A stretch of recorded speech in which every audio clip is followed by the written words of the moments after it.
You're transported to a fantasy world. You don't have any special powers, but being from our universe means magic doesn't work on you. At all. The evil wizard is really confused. Have you ever wondered what dying magic tastes like? Smells like? I'm a man who knows. The peasants were lucky. In hindsight, this world was not one of wonder or charity. Magic did not seem to sustain their fields or their flocks. They toiled in the dirt while magic both built and destroyed the towers of empire above them. Occasionally, stones fell. Occasionally, they burned. Collateral damage was my world's term for it. It's funny what changes, and what doesn't. When one of them found me in their barn, it was only my strange clothing that spared me a pitchfork to the belly.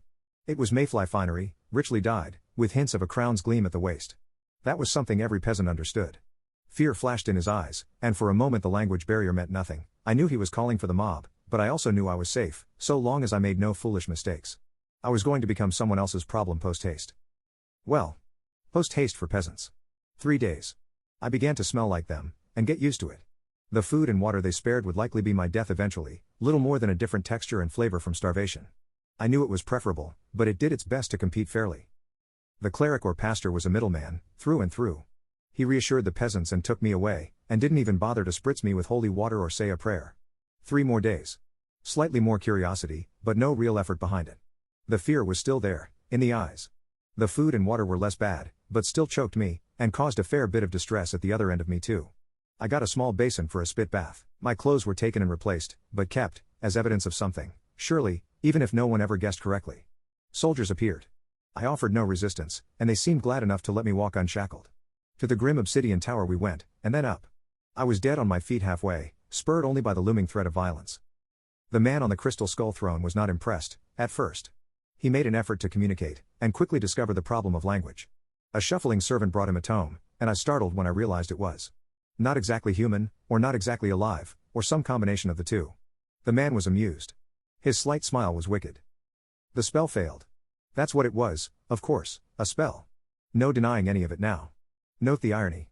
In that very moment, it was the wizard's turn to accept something impossible and terrifying. Where I come from, wizards are generally smart. There's a handicap when they're evil, certain blind spots, but you can put that down to the demands of the narrative. Important point, that. Where I come from, wizards are exclusively fictional. This wizard, probably evil, and I suppose I'll just have to beg forgiveness from the culturally sensitive if obsidian and skulls and undead abominations all mean something quite different here, was no exception.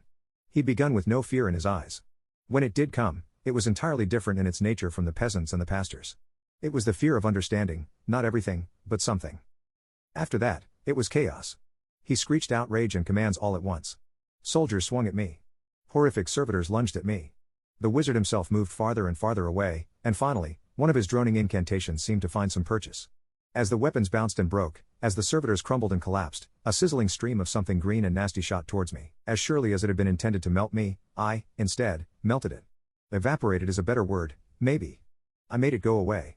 I can be forgiven for my own wicked smile, then, I hope. It was short-lived. The evil wizard's eyes flashed more understanding.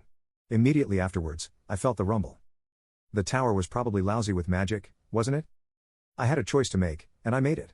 I am not an exceptional man in any respect. I am not exceptionally good. I am not exceptionally merciful. I walked towards the wizard, and soon he had nowhere left to retreat to. I put my hand around his neck. He withered, quite literally. His once hale body aged and shrank. He was lousy with magic. It's too late now, I think. There were an awful lot of stairs to get here. I'm sitting on a crystal skull throne, focused mostly on my breathing. For the first time, I appreciate just how wrong the air smells and tastes. It makes sense. I'm inhaling magic, and exhaling vicious, terrifying mundanity. It also helps explain the food. I have a theory, but I'm not exceptionally smart. The theory is that everything is magical here, to some extent. That means that the crumbling tower can't kill me, and I suppose I'll bounce off enough pieces of rubble such that I'll never actually fall all the way to the ground. But maybe the fall can't kill me either.